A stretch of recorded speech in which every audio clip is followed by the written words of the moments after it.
Poin ke-21, dan ini tidak kalah penting ya, harus diperhatikan baik-baik teman-teman sekalian, tentang bagaimana mengatur posisi benda-benda di rumah. Karena ini pelanggaran dalam rumah tangga ya, yaitu menggantungkan gambar-gambar berbentuk atau tidak berbentuk pada dinding, atau meletakkannya pada etalase, dan juga memberikan boneka pada anak-anak. Ini kemungkaran besar yang diremehkan banyak orang. Nabi SAW bersabda, la tadkhulul malaikatu baitan fihi kalbun wala surah. Malaikat tidak memasuki rumah yang di dalamnya terdapat anjing ataupun gambar. Baik, kita rincikan dulu poin ini. Masalah menggantungkan gambar-gambar berbentuk, ini lebih cenderung pendapat yang paling kuat adalah masuk dalamnya patung, sudah jelas mutlak dilarang, yang tidak ada khilaf. Yang kedua, ulama masukkan sekarang foto-foto. Ya, kalau digantung. Kalau disimpan di album, simpan di handphone, di wadah, itu lain. Tetapi kalau ditempel di dinding, maka ada hadis-hadis yang menjelaskan, tadi hadis ini ya, rumah yang ada anjing dan ada gambarnya tidak dimasuki malaikat. Maka ada pengalaman-pengalaman kami pribadi, dan juga teman-teman peruqyah tahu masalah itu. Jadi kalau saya setelah berbaur sama mereka, setelah sekian tahun ya, para praktisi dari ruqyah ini, memang bahasa-bahasa mereka hampir serentak, dan kami juga melihat itu sendiri. Kalau rumah itu lagi mau ruqyah, atau ada orang yang sedang kesurupan, kena setan, sihir, segala macam ini, itu salah satu sebab faktor lama ruqyah nggak selesai karena banyak gambar, ada patung. Jadi semua itu foto-fotonya disuruh turunin, simpan di rumah kamar, taruh di laci, segala macam, jangan digantung. Jadi itu proses ruqyahnya lebih cepat dibandingkan orang-orang yang ada seperti ini. Dan biasanya setan-setan ini kalau lagi di ruqyah, dia kesurupan, orang ini kesurupan, lalu setannya ngomong, kalau ditanya, kamu sembunyi di mana? Oh di patung yang ada depan rumahnya, oh di foto yang dia pasang di ruang tamunya. Tempat mereka memang bertengkar situ, jadi kita harus hati-hati dengan masalah ini.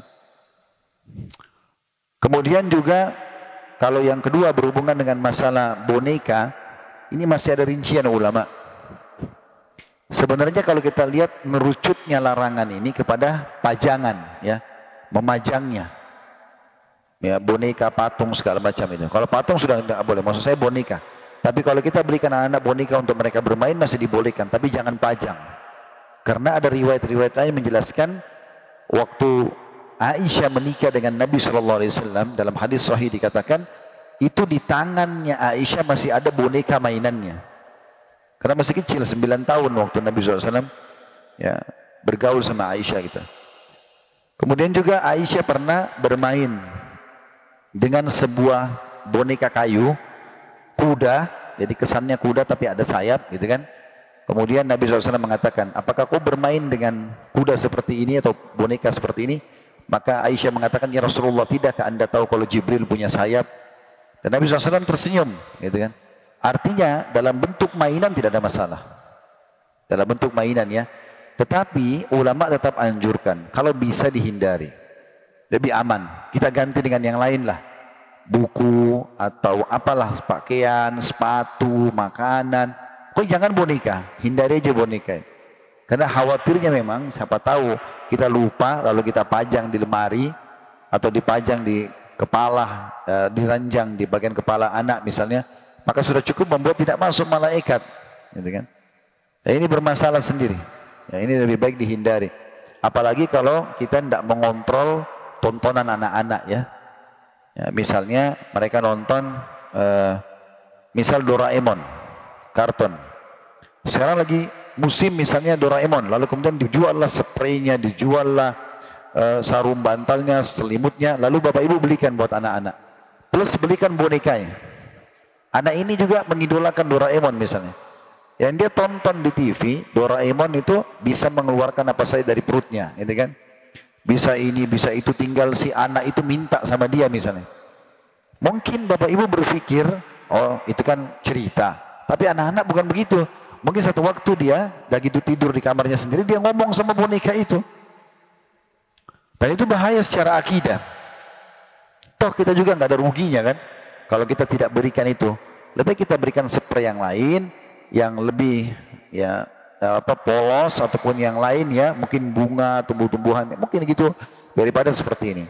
Mirip juga dengan banyak yang ditokohkan oleh sebagian muslimin karena mengambil dari orang-orang kafir ya. Apa sajalah sifatnya, tapi seperti misalnya contoh Mickey Mouse, Minnie Mouse gitu-gitu. Ini kan tokoh yang dijual oleh mereka gitu kan. Dan dijadikan sebagai tokoh. Tapi kita dalam agama Islam, ada hal yang harus kita tahu. Tikus itu simbol keburukan. Tikus itu simbol keburukan. Makanya Nabi SAW mengatakan 5 hewan wajib dibunuh. Di wilayah haram atau di luar haram. Di Mekah sama Madinah atau di luar itu. Lalu Nabi sebutkan tikus, ular, gitu kan? Anjing buas, burung gagak yang dadanya ada warna putihnya, dan burung Raja Wali. Riwayat lain cecak dan juga kalajengking. Ya. Tetapi tikus masuk dalamnya. Kalau teman-teman baca buku tentang takbir mimpi, misal orang istikharah. Kalau orang istikharah disebutkan oleh Ibnu Sirin rahimahullah, beliau pakar dalam ilmu takwil mimpi. Saya pernah temukan ada buku beliau sudah ada terjemahan bahasa Indonesia. Padahal ini orang generasi awal tabi'in, ya. Ensiklopedia mimpi kalau nggak salah judulnya. Jadi beliau memang punya buku, memang beliau nulis masalah itu. Jadi kalau mimpi ini berarti artinya ini, mimpi ini artinya ini. Nah, hampir disepakati oleh para pentakbir mimpi, kalau mimpi hewan-hewan yang disuruh bunuh berarti kefasikan. Misal orang istikharah mau nikah, kemudian dia mimpi dia digigit oleh tikus misalnya, atau dikelilingi tikus, itu berarti tanda keburukan, karena tikus sendiri digambarkan binatang yang fuaisik, binatang yang fasik, rusak, ya.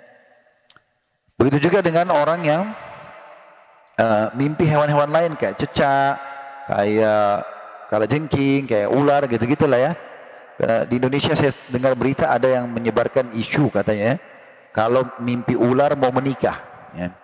Ini dari mana ini? Kalau nenek-nenek 70 tahun mimpi ular, masa mau nikah lagi gitu? Atau 90 tahun misalnya. Kan itu salah. Tapi yang benar biasanya ular itu kalau digambarkan dalam Al-Quran kan upaya penyihir Fir'aun melempar tari jadi apa? Ular. Dan ular hewan yang boleh dibunuh, kan gitu. Simbol tidak benar. Makanya orang kalau kena sihir dia mulai ruqyah, biasanya mimpi ular, mimpi kalajengking, mimpi cecak, mimpi hewan-hewan ini. Dan pernah ada sahabat, kita kembali ke masalah tikus misalnya, beliau menangkap tikus lalu beliau tidak tahu mau diapakan di tikusnya. Lalu beliau datang kepada Nabi SAW dan mengatakan, ya Rasulullah, ini hewan saya apakan nih? Nabi SAW kebetulan duduk di atas seperti tikar yang dipakai sholat. Di sebelah beliau ada sumbu, ada minyak, ada sumbu api. Jadi penerang gitu, kayak lilin kalau kita. Rupanya waktu tikus itu dipegang oleh sahabat lepas. Lalu tikus itu menyentuh apinya Nabi tadi, lilinnya itu. Kemudian tumpah minyaknya ke sejadah Nabi terus terbakar. Kata Nabi SAW, beginilah syaitan menunggangi hewan ini membakar rumah-rumah kalian. Jadi tikus pun itu dijadikan tunggangan oleh syaitan gitu. Sebagian salafus saleh mengatakan, aku tahu aku punya dosa kalau aku lihat perubahan sikap dari pasangan hidupku, tungganganku, sampai adanya tikus dalam rumahku. Dan ini memang simbol begitu itu kan dalam syariat. Maka jangan kita lahirkan simbol ini menjadi tokoh di anak-anak kita, gitu kan? Tidak usah diberikan lagi tas atau spray yang seperti ini gitu. Lebih baik yang lain, gitu kan? Lebih baik yang lain. Maka itu hal yang sangat positif yang harusnya kita ketahui. Dan hampir banyak tokoh-tokoh fiktif yang mestinya tidak boleh kita ya mengidolakan mereka. Spiderman, Batman, ini tidak ada semua. Mengkhayal gitu. Tapi dibuatlah anak-anak kita mengidolakan itu sehingga mengkhayal. Kenapa enggak ceritakan tentang nabi-nabi, tentang sahabat yang memang tokoh yang benar, gitu kan? Yang real itu yang benar. Contoh-contoh saja. Nah, kebanyakan boneka-boneka ini akhirnya menjadi karena tidak mungkin tidak punya makna. Pasti boneka itu punya makna. Kita sering belikan boneka anjing, nanti dia suka sama anjing. Ini jadi masalah lain juga. Karena anjing nggak boleh dipelihara, gitu kan? Contoh. Di sini misalnya kata Nabi SAW, rumah yang ada anjing dan gambarnya tidak akan disukai oleh malaikat. Sampai pernah Nabi SAW mau masuk ke rumah, ya sudah ditunggu oleh Aisyah. Ternyata Nabi telat, Nabi nggak masuk dulu. Setelah beberapa saat baru Nabi masuk. Lalu kata Aisyah, ya Rasulullah, kenapa tadi anda nunggu di depan? Kenapa nggak langsung masuk? Kata Nabi SAW, tadi di depan rumah ada seekor anjing. Dan bersamaku Jibril, Jibril tidak mau masuk rumah yang ada anjingnya. Sampai anjing itu pergi. Gitu kan. Berarti kan bentrok antara hewan ini sama malaikat. Yang mana kita pilih? Pastilah malaikat, nggak mungkin, karena malaikat membawa rahmat. Gitu kan. Maka ini dihindari kita. Ya, karena pernah juga ada yang menanyakan kepada saya, ibu pengajian ya. Mengatakan, Ustaz, tapi kan saya hobi hewan gitu. Masa saya nggak boleh pelihara? Masa Islam sampai sekeras itu nggak boleh pelihara anjing? Saya bilang memang itu anjing dilarang. Ibu bisa alihkan ke yang lain kalau emang harus ya. Masih ada hewan lain, ada ikan, ada kucing. Kucing dibolehkan. Ada sahabat yang memelihara kucing, tapi anjing memang tidak boleh. Alihkan kepada hewan yang lain, gitu kan? Kalaupun harus alihkan kepada hewan. Kalau bisa tidak alihkan kepada hewan lebih bagus lagi. Lebih baik pelihara anak yatim, gitu kan? Daripada kucing biayanya 3 juta tiap bulan, lebih baik makanin anak yatim, gitu kan? Itu 3 juta bisa 10 anak yatim kalau 300 ribu satu anak. Dan kata Nabi SAW, rumah yang sebaik-baik rumah yang ada anak yatimnya misalnya. Ya kan? Karena sekarang salonnya ada, dokternya ada. Hidupin aja di alamnya Allah, nanti Allah punya cara gitu kan. Tapi kan saya pengen lihat Ustaz, oke, buka YouTube banyak. Ya. Mau kucing ini tinggal lihat gambarnya, anggap saya depan mata kita kan selesai. Artinya ini masukan saja. Daripada harus menjadi masalah lain gitu ya. Jadi tidak semua hobi itu harus bisa kita penuhi. Hubungkan juga dengan masalah hukum syar'i kita. Jangan sampai ada hal-hal justru yang melanggar seperti misalnya kayak tadi tidak maksudnya malaikat misalnya, atau kita mengeluarkan kalau anjing, kalau kucing misalnya, misal contoh, bukan tidak boleh, sudah boleh. Tetapi misal daripada kita mengeluarkan biaya yang besar, lebih baik kita keluarkan biaya yang lain. Saya pernah masuk ke rumah orang penuh dengan kucing. Tapi memang menurut dia bagus. Tapi kalau kita yang belum terbiasa, ada bau yang tidak sedap. Ya. Belum dia duduk di sofa, sofanya jadi bau, belum ini, belum itu, belum bulunya kemana-mana. Dan itu ada bau khasnya. Lalu kenapa? Kenapa harus begini? Kenapa enggak bau mawar kek, bau apa? Kan bisa. Kenapa harus bau kucing gitu kan? Tapi karena hobi katanya. Nah ini enggak boleh. Makanya Umar bin Khattab bukan cuma pada sesuatu seperti itu ya. Pernah ada sahabat pegang di tangannya daging.